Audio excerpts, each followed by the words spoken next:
Good evening, everyone, and welcome to the University of Nottingham PGCEi webinar. My name is Helen Sparopoulos, and I'm the admissions manager at Stafford. And joining me this evening, all the way from the university, is Dr. Rupert. Good evening to you, Dr. Rupert. Hi, Helen, and hi to everybody. Nice to be with you.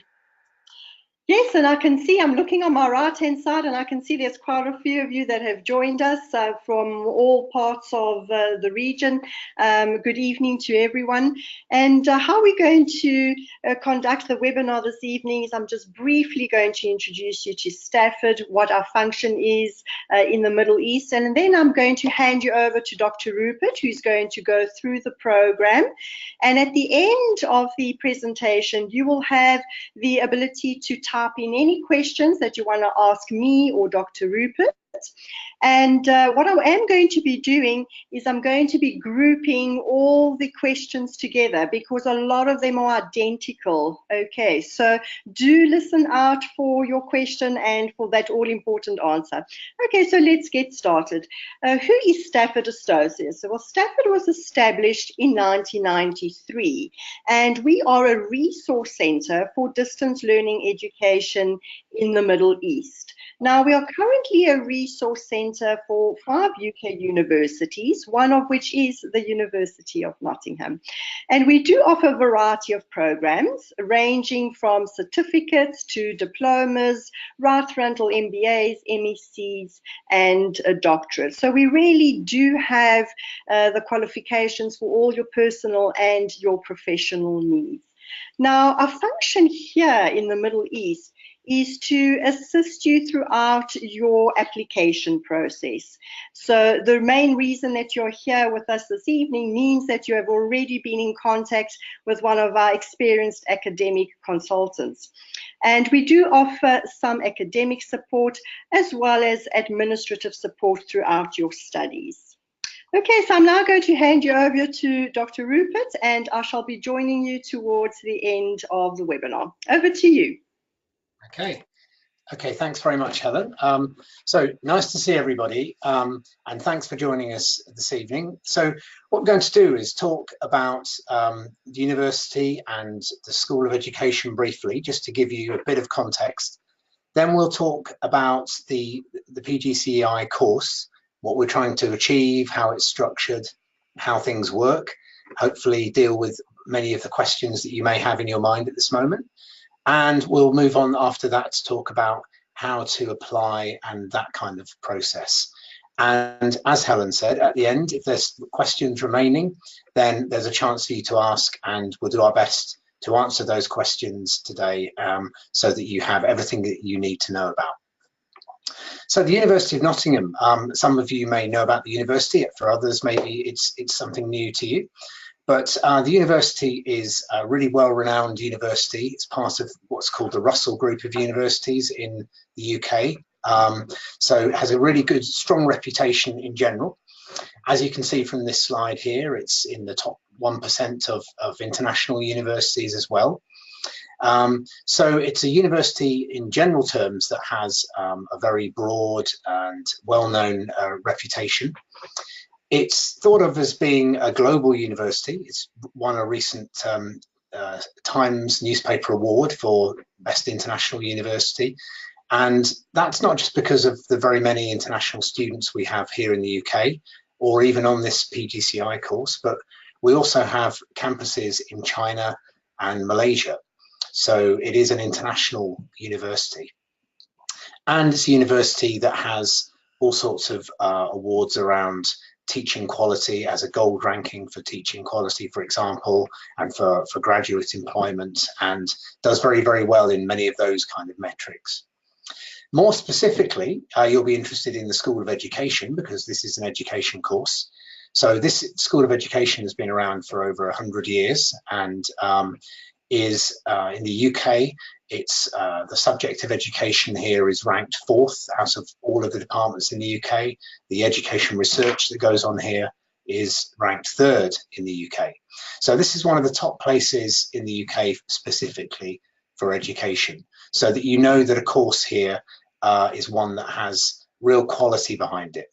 It means that The tutors working on the course come from all kinds of backgrounds that are going to be very useful to you, and the materials that you work with, which we'll talk about in a little bit, are informed by the latest thinking and by people who are well known in the field here. So it's a very strong place to come and study. So we're talking tonight about the PGCEi course, the Postgraduate Certificate in Education International. So this is a master's level course, and it's a huge course, so you'd be part of a great big family. This is a course that has grown hugely over the last 10 years or so. We've got cohorts all around the world at the moment studying this course in different continents, from South America to Africa and Europe and all over the world. And we've got something like 900 or so students at any one time who are on this course, all based around in different cohorts around in different countries around the world. And over 5,000 people have graduated from this course. So this is a very big and growing course that you'd be part of.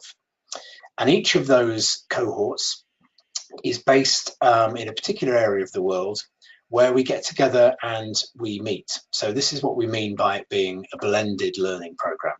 Although a lot of the work you do will be at a distance and you'll be studying online, and we'll talk a bit more about that in a few minutes, you also get to meet your tutors. Before we talk about that though, I think the other thing to emphasize is that this is an academic program of study about education and educational theory. What it is not is a license to teach or any kind of assessment of your teaching in the classroom. So it's really important to be clear about what this is, and to be clear about whether that serves the purposes that you need. So this is a master's level course, and it will give you all sorts of really useful insights for your work as an educator. We have people who are teachers in all different age phases, teaching assistants or other educators in all kinds of settings, all kinds of schools and other educational institutions. And the course has a lot to offer in all of those cases, but it is not, it's not giving you a qualified teacher status or a license to teach. So when we talk about the blended nature of the course and the face-to-face meetings, we have 2 face-to-face workshops in the course of the year. So this is a year-long course. We have one right at the beginning, which helps you with the beginning of the course and sets you up with the initial stages of the course. Usually this occurs within the first fortnight of you beginning. And then we have another workshop halfway through. So you have 2 opportunities to meet with your tutors. So the tutor team will come out to the UAE. So I was in the UAE probably about 2 or 3 weeks ago at a workshop with 4 of my colleagues. And so we come out and we meet you. So you will have a tutor who you've met in person, and we put you in groups of around about 20 or just a little lower, but sort of maximum of about 20, who are all with a particular tutor as a subgroup of the whole cohort.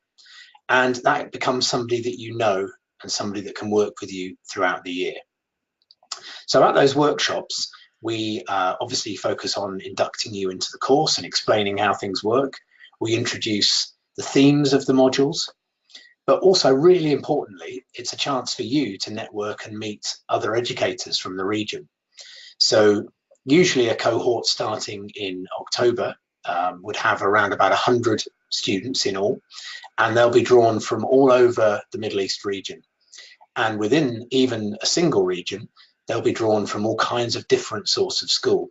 So one of the big benefits and advantages, I think, of coming on a course like this is actually what you learn from your peers and the way that you can find out about different systems of education that occur in different countries or different styles of schooling.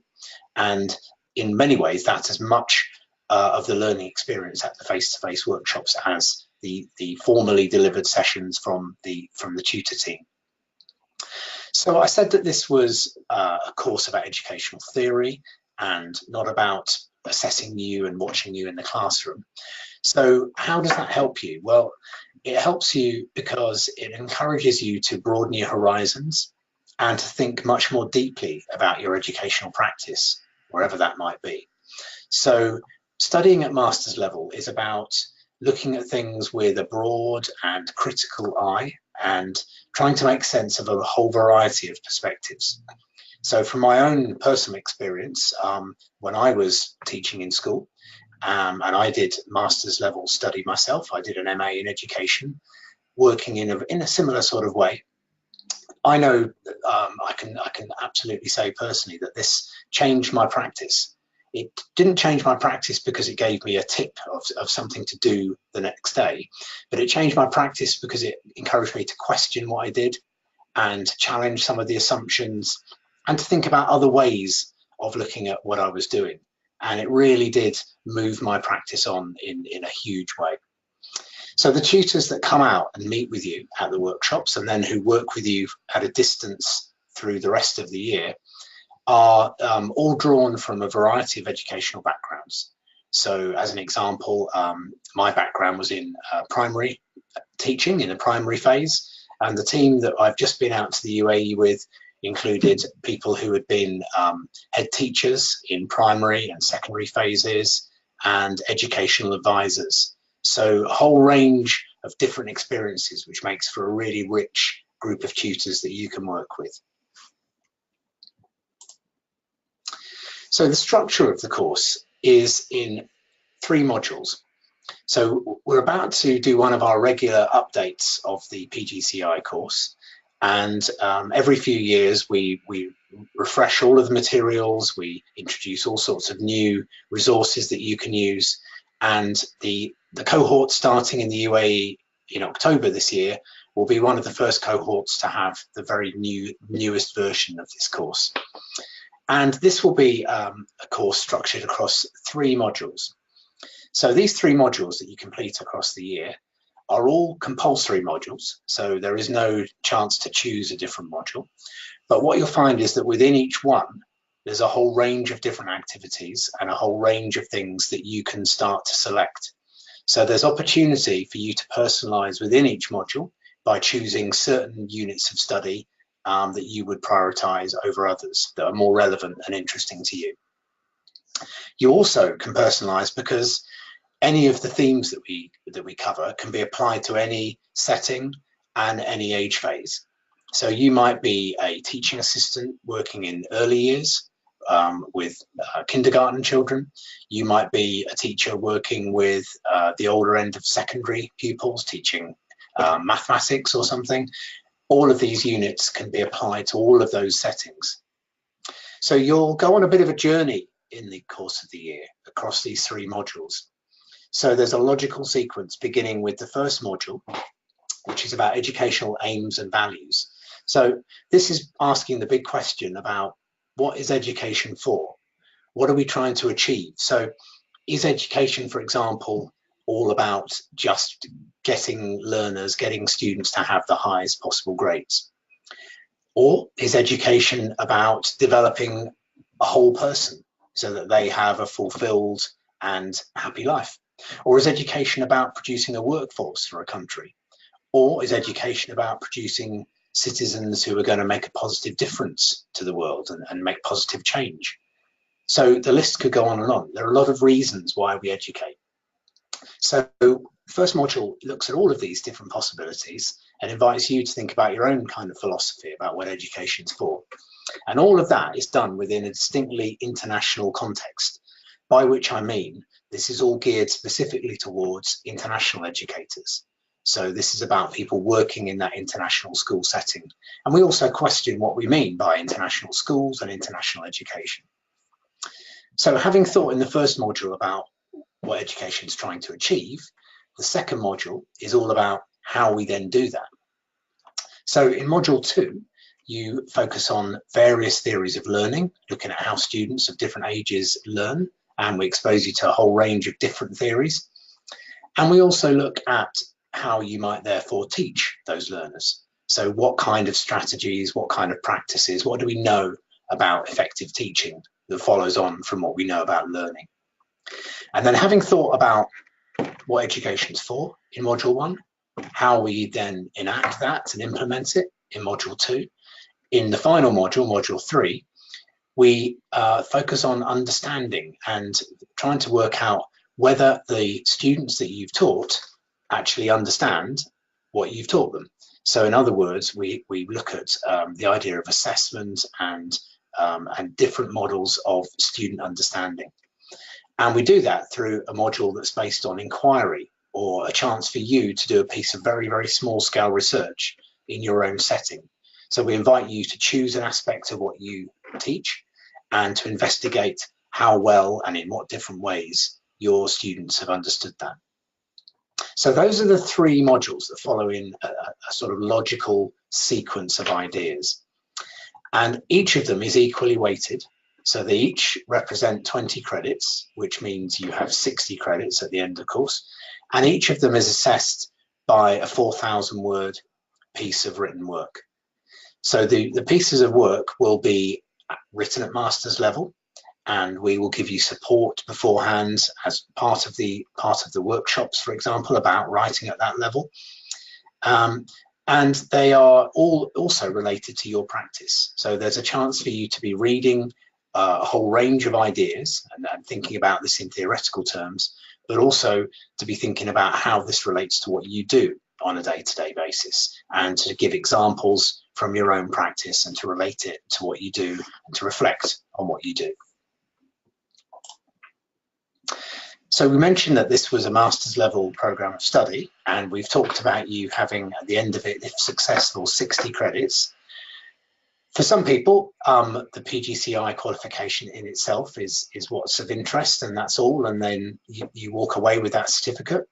For others, though, you might want to come back to us and continue your study. It doesn't have to be immediately, it could be any time within 10 years. You could use your credits and put them towards an MA in education. If you did that, then you would have a third of the MA already done and paid for, and you would therefore just be using your credits and for that first part and studying the second and third stages of the MA. So that's a useful thing to have that you might want to pursue afterwards. And as you can see from this slide, from the first point, we have various different versions of our MA. We have our general MA education, which you could use all 60 credits towards, or we have some more specialist routes around things like special needs or leadership and management, in which case you'd normally use 30 of your credits. So in terms of how you learn on the course, on the PGCEi course, we've talked about the face-to-face workshops that happen at the beginning and about midway through the course, where you get to meet your tutors and your fellow students. The rest of the time, you're studying from a distance. You're studying from wherever you're based, and you have access to our virtual learning environment. So this is full of a whole wealth of resources. So in each module, the modules are broken down into different units of study. And in each case, there are specific readings for you to do that are embedded in the units. And you've also got things like audio clips, video clips, so a real multimedia form of study. As well as that, you've got access through links to further reading from our electronic library, so that you can read electronic books, again, from a distance. You don't have to go to a library and get anything out. And also as a student, you've got access to the library in general, where you can access all of the materials online, such as electronic journals and so on. So you don't need to be buying books. You don't need to be going into libraries and getting physical hard copies of books. Everything that you need is built into this and is part of what you have access to already. And we get a lot of good feedback on the materials, and I think you'll find them really high quality. And as I said at the start, this is an updated version of the course that you'd be studying, so these will be really, really up to date and just recently revised.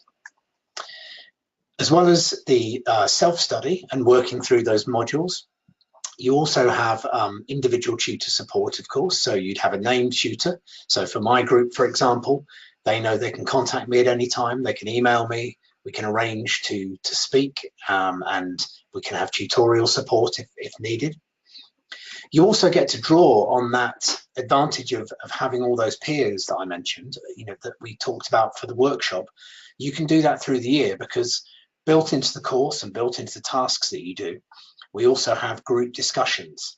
So that means that at various points in the course, you'll be asked to submit a brief comment or piece of writing to a forum online, and others will then contribute, and you'll get to join in a conversation around a particular issue, and you'll get to see each other's responses and respond to those. And at times we open that up into what we call the global forum, and the global forum involves people from all over the world putting their comments into the forum. So it may be that you are putting comments up in response to a task about the way that students learn, for example, and perhaps there are people who are teaching in China or in South America or in Nigeria, who are all putting in comments and joining in that conversation. So that can be really fascinating to see how things are done all around the world. One thing that people are often worried about is the academic writing side of things, because for most people, working at master's level is a new level of study, and for quite a lot of people, they think that perhaps they've been out of the rhythm or the habit of working academically. Perhaps the last time you studied formally in this way academically was a number of years ago. So the message is really, don't worry, because we know that people have those kind of anxieties. We will support you through that process. So we give you guidance, as I've already mentioned, at the workshop about academic writing, and we look at examples of previous assignments and work out the features that made them successful or less successful. We also give you a chance for each module to submit a proposal for your assignment. So that means that before you do your assignment, you've had feedback from your tutor about your ideas that you're going to use, and you know that you can be reassured that you're on the right track. And for the first module, we offer an additional stage where you submit a draft, which isn't formally assessed and it's not graded and it doesn't count, but your tutor gives you really detailed feedback on that first assignment on a draft of it. So again, you have some guidance and you have something that helps you to build towards that. So how do we apply and get onto the PGCEi course? Hopefully you're thinking it sounds like something of interest, so let's have a look at this. So it's a postgraduate course, postgraduate certificate in education. So the usual entry requirements are to have your bachelor's degree, at least second class honours. Occasionally there are people who come onto the course who perhaps don't have that qualification, but they've got extensive other qualifications that might be equivalents, maybe professional qualifications, or maybe extensive experience that somehow they would like to argue brings them up to that standard or meets that requirement. So we do look at cases like this on an individual basis. So if you are somebody who doesn't have that degree but feels that you've got other qualifications that maybe we could take into account that would be of a similar sort of standing, then it's advisable to talk to your academic consultant at Stafford and consider putting an application in so that we can have a look on an individual basis. As the course is taught in English and we're looking at some high-level reading and writing, then of course there's an English language requirement. So as you can see, if English is not your first language, there's an IELTS requirement of 6.5. Another thing to bear in mind is that you need to be an educator. So that's quite a broad term. You might be a teacher in a school. You might be a learning support assistant, learning mentor, teaching assistant, something like that. Or maybe you're working in an educational capacity in some other way. So we have a fairly broad definition of what that might mean. But you do need access to a teaching and learning environment. That's because in some of the modules, you will have to try out some things in the classroom, or maybe reflect on your classroom practice, or maybe conduct some research in the final module with some of the students. So in all of those ways, it means that you need to have access to a learning environment.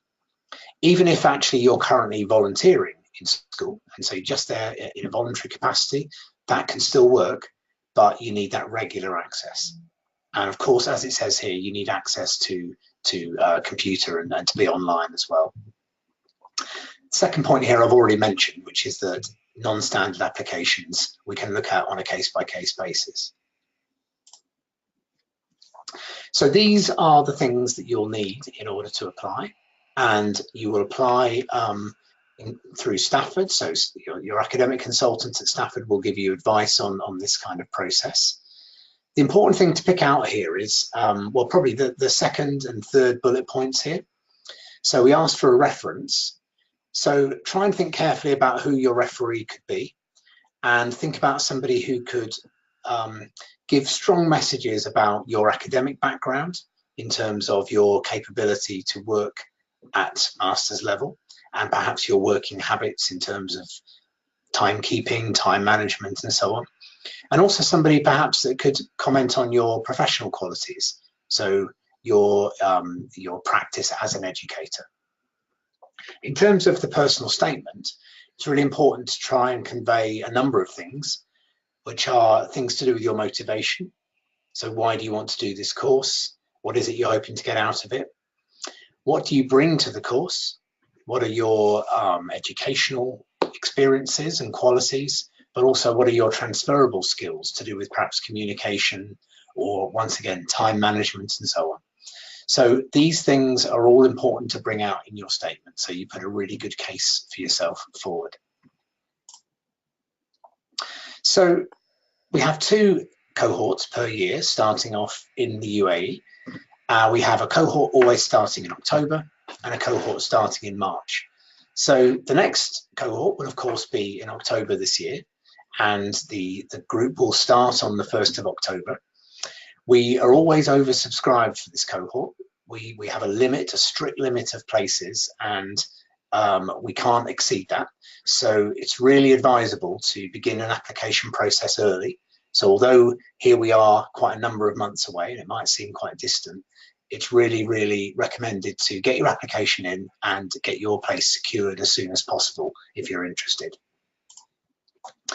Just to give you an idea, you can see here the dates for the workshop for this October cohort.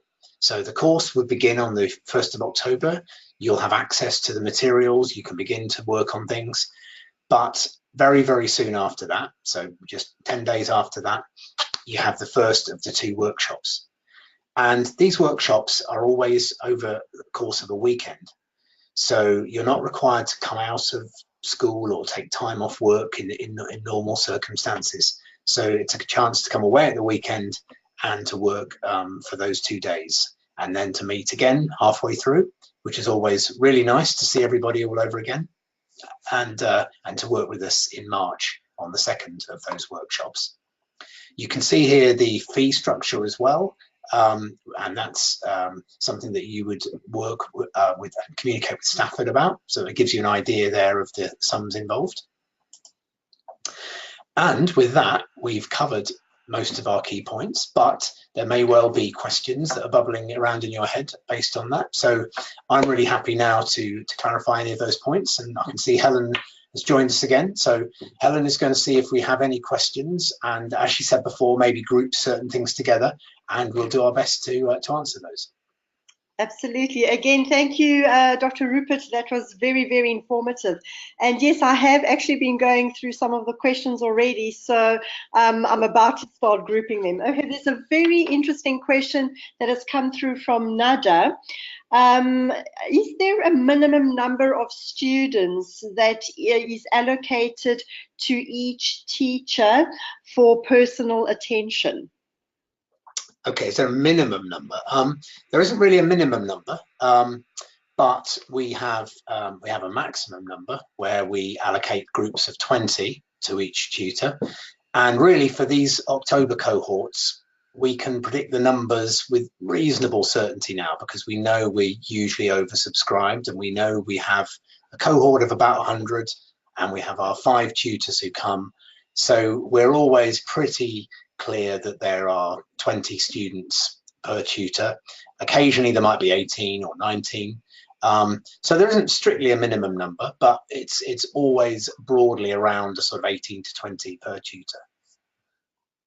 Okay, and Sarah's question is, again, I can see there's 2 or 3 that have asked the same question. Is it possible that during this course I can ask my mentor to observe my teaching practice so that the program can be used or recognized in my school?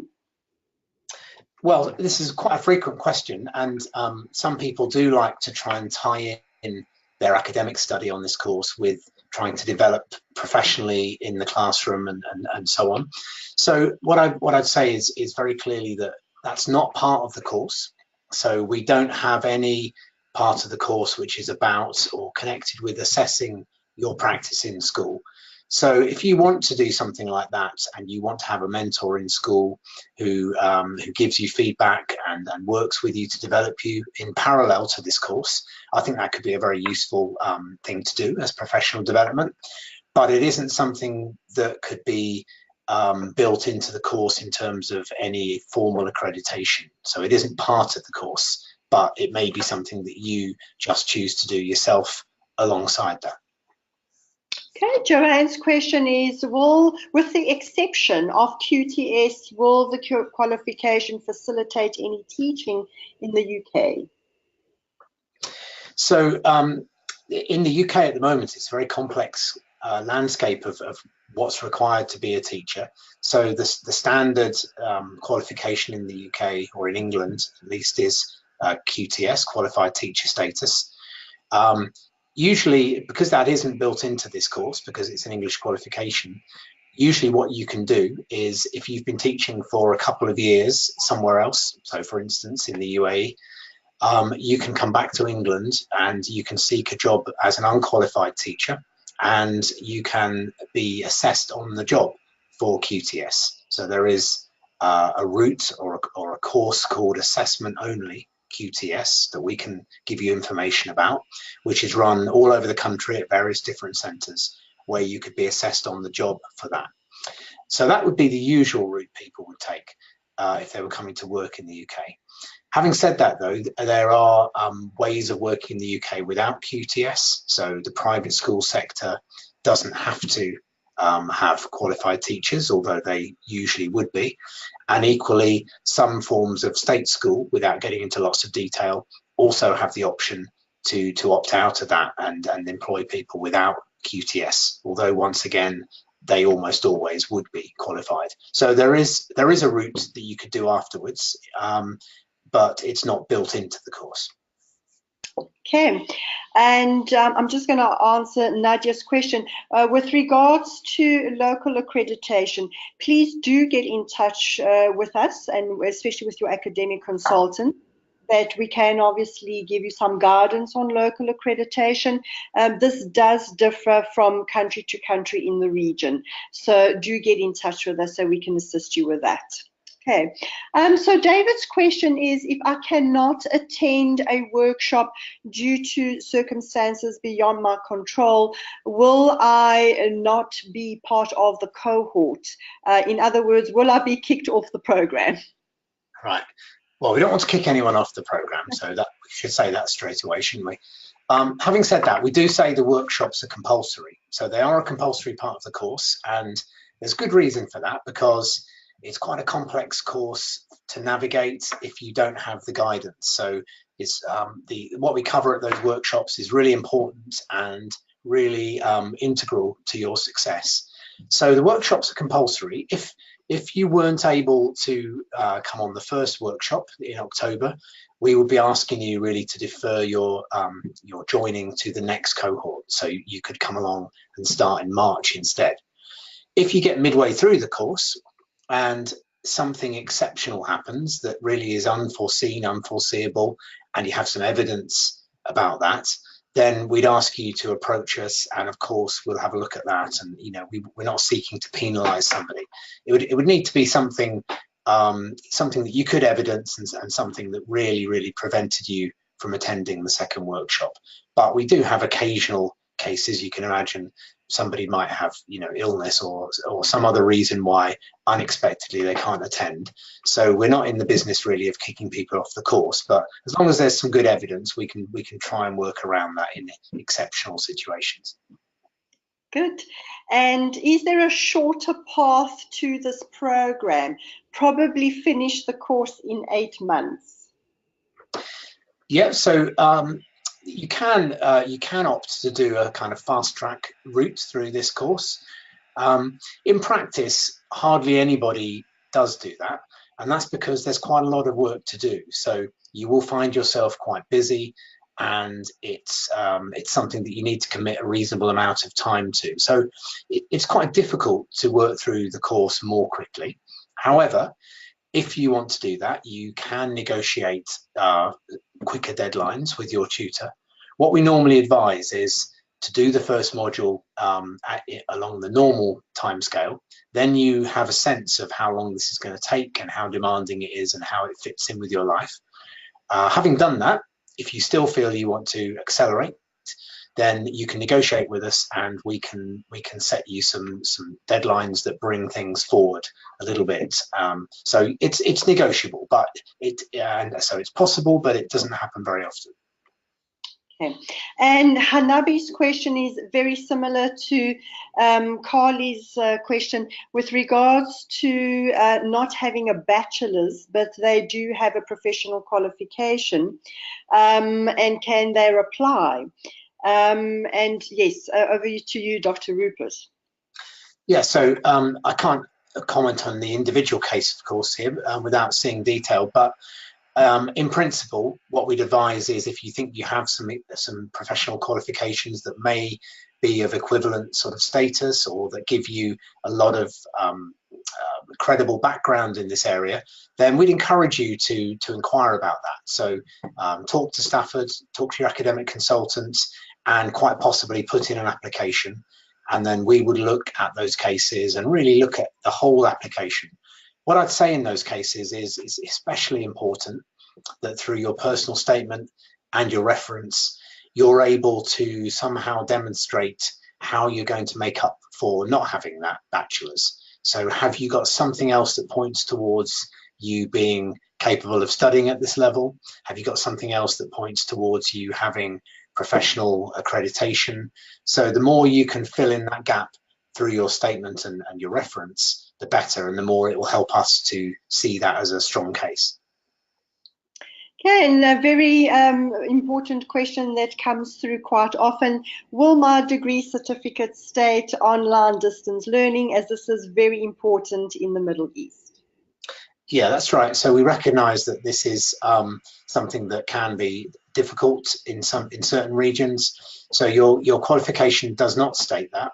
So you just have the name of the qualification, but it won't state that mode of study in terms of it being online or distant. Okay, if I fail an assignment, what type of feedback do I get from tutors? Is it quite intensive and constructive in order for me to know where I've gone wrong? Yeah, so occasionally people do fail assignments on the first attempt. So with every assignment, whether you do amazingly well or not so well, you always get lots of detailed feedback. So usually about a side of A4 sheet worth of feedback against all of the 4 assessment criteria that we work on. So there will always, regardless of your result, be lots of formative feedback for improving. If you have failed, then we're especially clear in that feedback about the key things that you need to put right. So at the end of your feedback, we would be summarizing and saying, these are the most important things, and probably a series of bullet points that you need to sort out. Also worth saying that you're not on your own in then trying to resolve that, because as well as that feedback in written form, you would have the opportunity to have a tutorial with your tutor. So that might be a telephone tutorial. It might be, if you've got access to something like Skype, depending on where you are, you could do a video tutorial. But in some way, your tutor will be able to speak to you and also work through things and make sure you're absolutely clear about what to do. And usually the period of time given for a resubmission is quite generous. it's usually about 6 weeks after the results are released. So you don't need to immediately do anything. You've got time to think about the feedback and time to work on things. And you wouldn't normally be producing a whole new assignment. You would just be making some improvements to the existing piece of work. And a follow-up question to that is, how are assignments really graded? So the assignments are graded in a standard way that's lined up with master's teaching in general. So instead of like a lot of bachelor's degrees, you would have like a 2-1 or a 2-2, that kind of thing. For ours, we have different bands. So we have at the very top a distinction, then the next band down is a merit, and the next band down is a pass. So there are those 3 different levels of achievement. Within each of those bands, there are a range of marks you can get. So your mark might be a high merit or a lower merit. So there's a range of different marks you can get, but they will all fall into one of those 3 bands if your work has passed. And that then gives you at the end of the course a sense of you've passed with merit or you've passed with distinction, so that you know how well you've done. And the reason for using that system is that it then maps onto the MA. And if you want to continue with your master's study, that's exactly how the MA is graded. And the MA in education is graded at the same level. So everything follows on quite smoothly. Hey, if I cannot attend the second workshop, is there a possibility for me to attend a workshop in the UK or any other cohort that is running? Well, if it was something that we've spoken about just now that was completely unforeseen, and you at the last minute you weren't able to come, and if you were, for instance, to be in a country where there was another workshop going on that was equivalent, that could be a possibility in theory. The difficulty is that the workshops elsewhere around the world will be running on a different schedule. So the cohorts could start at any time of the year. So there'd be unlikely to be one that's exactly at the right time for you. So it might be logistically quite difficult. But if you're thinking of this more as almost planning not to be at the second workshop, then I would really say you need to pick a cohort that you can commit to for both cohorts. So we would seek to help you as much as possible if something crops up, and if there is a neat way of you coming along to a different group, then I'm sure that's something we could look at.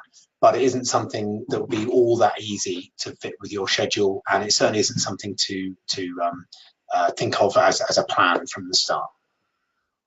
Okay, if I need to halt my studies, what is the shortest time period that I can halt it to before I have to resume my studies again?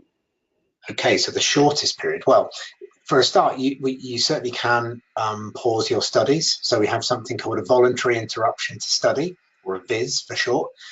And that's a way of pausing your study with no penalty to you.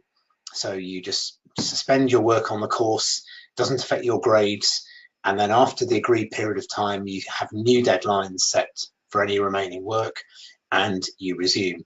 So the maximum period of time, to answer the question in a different way, is that you can only be registered with us for 3 years in total. So if, for example, you had to step off the course for a whole year, even a great big length of time like that can sometimes be fine, but you've just got to be aware that everything has to be finished within 3 years.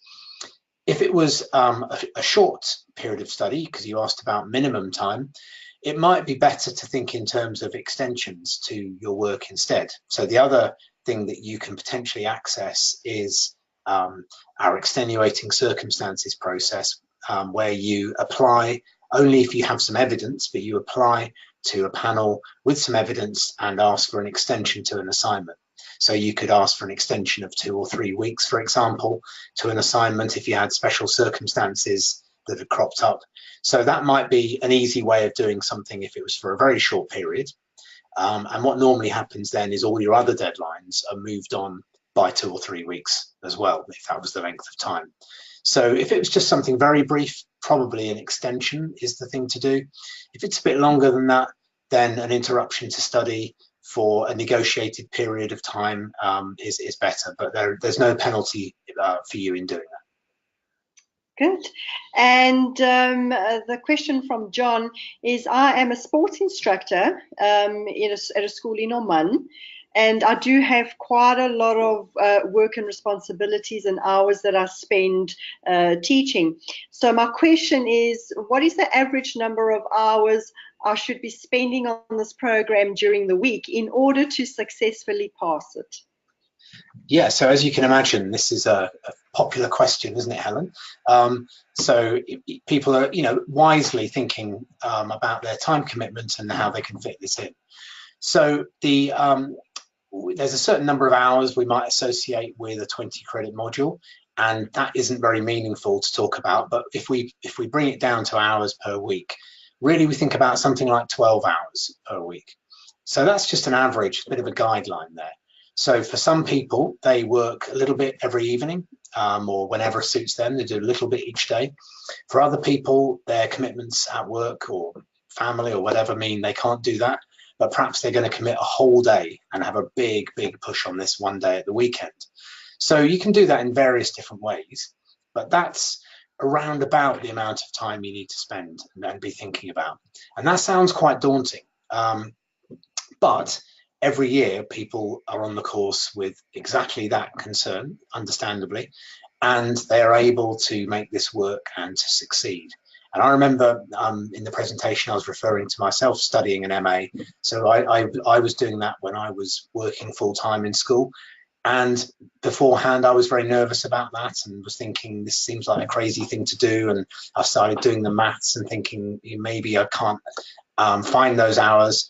But in the end, I took the plunge. And in almost every case, you can be organized and efficient with your time, and you can make that work. But something like 12 hours a week is a good thing to be aiming at. Good. And Fatima's question is, I'm in KSA and I would love to actually attend the graduation in the UK. Does the university provide me with a letter in order for me to organise my visa and attend my graduation? Well, firstly, we would love you to come to graduation. So we always invite all of our PGCEi students to graduation in the UK.